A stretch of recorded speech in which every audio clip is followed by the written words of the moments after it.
Tepat 20 Oktober 2025 mendatang, pemerintahan Presiden Prabowo Subianto dan Wakil Presiden Gibran Rakabuming Raka akan memasuki usia 1 tahun. Selama itu pula, sejumlah catatan mewarnai perjalanan program-program unggulan pemerintah. Tak terkecuali makan bergizi gratis atau MBG. Seperti apa catatan Ombudsman RI terkait program ini? Dari hasil kajian Ombudsman RI terdapat 8 masalah utama dalam penyelenggaraan MBG. Pertama, kesenjangan yang lebar antara target dan realisasi capaian. Kedua, maraknya kasus keracunan massal yang terjadi di berbagai daerah. Ketiga, permasalahan dalam penetapan mitra yayasan dan SPPG yang belum transparan dan rawan konflik kepentingan. Keempat, keterbatasan dan penataan sumber daya manusia termasuk keterlambatan honorarium, serta beban kerja guru dan relawan. Kelima, ketidaksesuaian mutu bahan baku akibat belum adanya standar acceptance quality limit yang tegas. Keenam, penerapan standar penggalan makanan yang belum konsisten. Ketujuh, distribusi makanan yang belum tertib dan masih membebani guru di sekolah.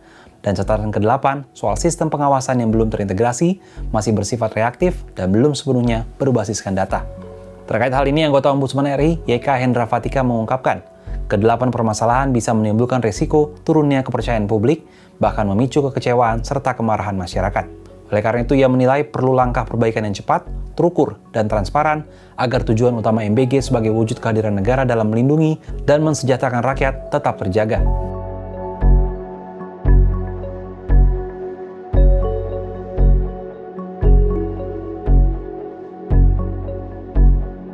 Catatan terhadap program MBG oleh Ombudsman ini tentu beralasan. Menengok perjalanan 1 tahun terakhir, salah satu program unggulan Presiden Prabowo ini masih menyisakan sejumlah persoalan, mulai dari keracunan hingga persoalan lainnya. Apa saja? Sejak digulirkan awal 2025, program MBG tak pernah absen mendapat sorotan negatif akibat kasus keracunan yang terjadi setiap bulan. Jumlah kasus keracunan pun menuai sorotan publik.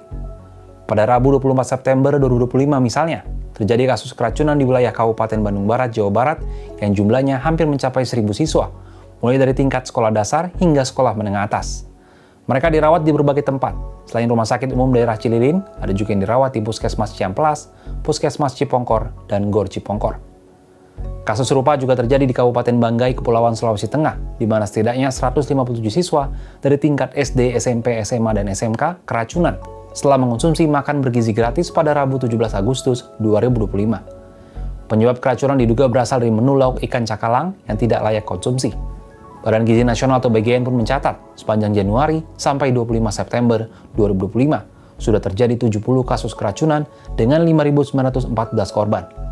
Tak hanya soal keracunan, sejumlah persoalan lain juga terjadi selama pelaksanaan program MBG. Di Brebes, Jawa Tengah misalnya, surat pernyataan orang tua di sekolah MTS 2 Negeri Brebes sempat viral di media sosial. Surat itu berisi pilihan bagi orang tua siswa menerima atau menolak program MBG.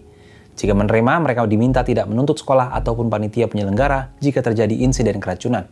Belakangan surat tersebut ditarik tak sampai sehari setelah dikeluarkan. BGN pun memberi klarifikasi akan tetap bertanggung jawab bila terjadi keracunan pada pelajar yang mengkonsumsi MBG. Tak hanya itu, kasus lain juga sempat membelit program MBG. Kala itu, penyedia jasa catering program MBG untuk area Kalibata, Pancoran, Jakarta Selatan mengaku merugi hampir 1 miliar rupiah. Kerugian terjadi karena Yayasan Pengelola MBG belum membayar catering selama 2 bulan. Di tengah masih banyaknya persoalan, pemerintah justru menaikkan anggaran MBG untuk tahun 2026. Pemerintah telah menetapkan anggaran sebesar 335 triliun rupiah untuk program MBG pada APBN 2026. Dibandingkan Pagu 2025 senilai 71 triliun rupiah, terjadi lonjakan lebih dari 4 kali lipat. Peningkatan anggaran yang besar menunjukkan bahwa program MBG ini menjadi pertaruhan pemerintahan Prabowo. Namun tanpa perbaikan menyeluruh, berbagai persoalan bisa kembali terulang. Disinilah pentingnya transparansi, akuntabilitas, dan pengawasan. Kalau menurut Sahabat Kompas, apakah lonjakan anggaran program MBG ini akan membawa perbaikan nyata atau justru menambah beban baru?